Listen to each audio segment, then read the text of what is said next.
बिस्मिल्लाहिर्रहमानिर्रहीम।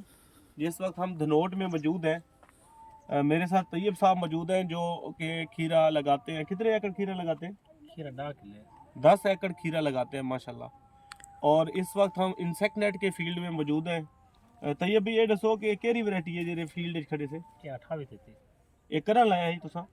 नावे दी 4 को नावे दी 4 को इंसेक्ट लाग की इंसेक्ट ते हुण तक इंदियां कितनी चुनाई गिन किते? इंदे चुनाए 8 थी गए।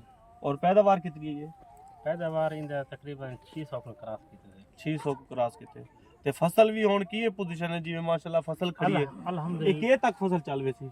एक फसल कोशिश करे से को पहला कढ़े सो साल पहला कदे जो भाईजान पादन पिछले साल सन दूजे महीने तक चल गया। ये कोशिश तो है कि जितनी ना लंबी चले उतना ज्यादा बन से रोजी 28 ते क्या खूबी है?